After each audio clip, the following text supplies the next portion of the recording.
ఓం దుర్గాదేవియే నమః. యా దేవి సర్వభూతేషు మాతృరూపేణ సంస్థిత. నమస్తస్యే నమస్తస్యే నమస్తస్యే నమో నమః. అందరికీ నమస్కారం. ముందుగా మీ అందరికీ దేవి నవరాత్రి శుభాకాంక్షలు. దేవి నవరాత్రులు అంటే దసరా నవరాత్రులు ఈ రోజు నుంచి అంటే అక్టోబర్ 3 నుంచి అక్టోబర్ 11 వరకు 9 రోజులు ఈ శక్తివంతమైన రోజులను మనం దేవి నవరాత్రులుగా కొలుస్తాం. 10వ రోజు దశమి తిథిన విజయదశమి అంటే దసరా మనం జరుపుకుంటాం. నవరాత్రుల్లో మొట్టమొదటి రోజు ఆశ్వయుజ శుక్ల పాడ్యమి అనగా ఈ రోజు అమ్మవారు విజయవాడలో బాల త్రిపుర సుందరి దేవి ఆకారంలో, శ్రీశైలంలో శైలపుత్రి దేవి ఆకారంలో మనకి దర్శనమిస్తారు.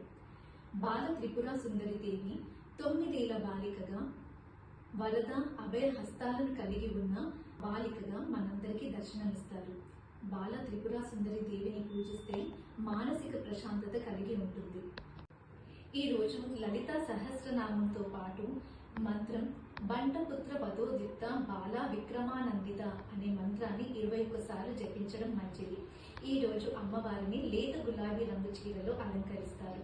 అమ్మవారికి సమర్పించవలసిన నైవేద్యం నిమ్మకాయ పులిహోర, పెసరపప్పు పాయసం, బెల్లం పొంగలి. చూస్తూనే ఉండండి నా ఛానల్ మీనా బెలీసా.